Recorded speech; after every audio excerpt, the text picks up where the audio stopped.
Bonjour, bienvenue sur votre chaîne Boost by Fashion Salon, votre chaîne de motivation et d'encouragement. Aujourd'hui, nous allons aborder un sujet, les 2 pièges à éviter lorsqu'on lance un projet. En général, on parle on va dire, de ce qu'il faut faire lorsqu'on lance un projet. Aujourd'hui, nous allons parler des 2 pièges à éviter lorsqu'on lance un projet.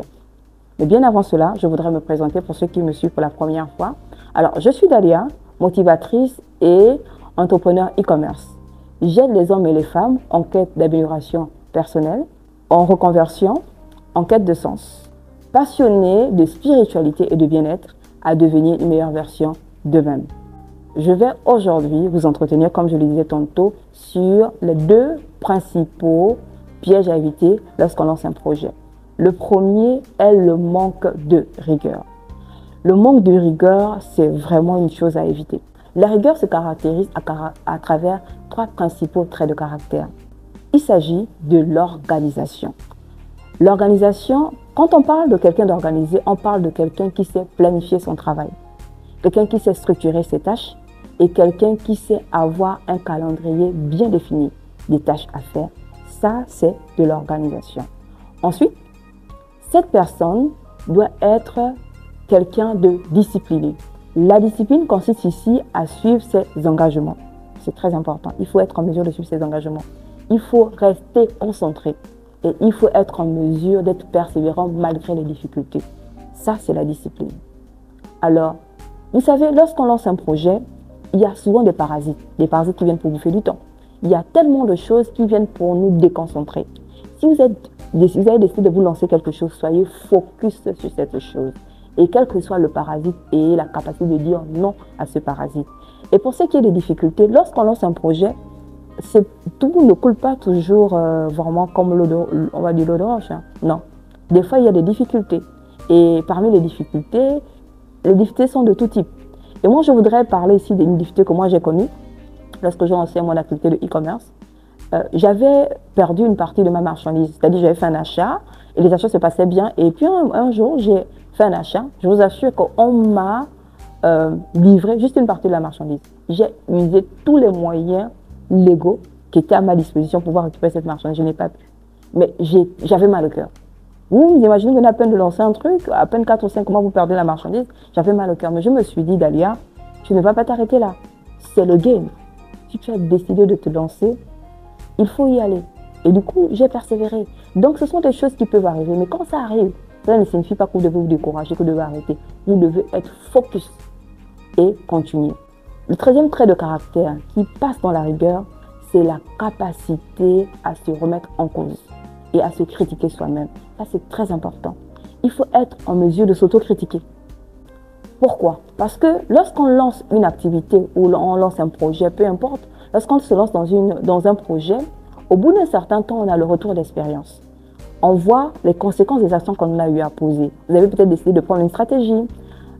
Et ensuite, vous avez la possibilité, en vous asseyant, en étant froid avec vous-même, de vous dire que telle chose a marché, telle chose n'a pas marché. Acceptez de vous réajuster. Réajustez-vous. Ça ne sert à rien de persévérer dans quelque chose. Toi-même, tu sais que l'issue n'est pas bonne. Réajustez-vous. Vous savez, lorsque je me suis lancée dans l'e-commerce, je vendais d'abord aux hommes. J'avais fait une étude de marché et il y avait des produits que je vendais et ça passait assez bien. Mais le délai de rotation de stock était tellement élevé, je me suis dit, ah. Et j'ai commencé à changer mon business model. Et donc, j'ai commencé à vendre aux femmes. Et j'ai vu que ça allait beaucoup plus vite. Aujourd'hui, je vends toujours aux hommes. Les hommes, il y a toujours des choses pour vous dans notre boutique en ligne. Mais il y a davantage pour les femmes. Parce que j'ai remarqué que la psychologie des femmes était différente pour ce qui est de la vente. Ça fera l'objet on va dire, d'une autre vidéo. Et je vous assure que lorsque je me suis lancée ainsi, je suis contente parce qu'aujourd'hui, je vends mieux. Parce que j'ai accepté de m'asseoir, de réajuster ma stratégie au bout d'un certain temps. Donc, je vous encourage à pouvoir le faire. Le 2e piège à éviter lorsqu'on se lance dans un projet est le fait de déléguer trop tôt. Aïe, aïe, aïe, aïe, aïe, aïe, aïe, déléguer trop tôt. Vaut mieux ne pas commencer un projet si vous êtes obligé de le déléguer trop tôt. Pour pouvoir déléguer, il y a 2 choses, à mon avis, que vous devez faire en premier. La première chose, c'est de définir des objectifs spécifiques. c'est vraiment définir des objectifs SMART. C'est très important. Vous devez être en mesure de clairement définir les objectifs à atteindre dans votre projet. Donc, vos objectifs doivent être spécifiques, mesurables, atteignables, réalisables et définis clairement dans le temps. C'est très important.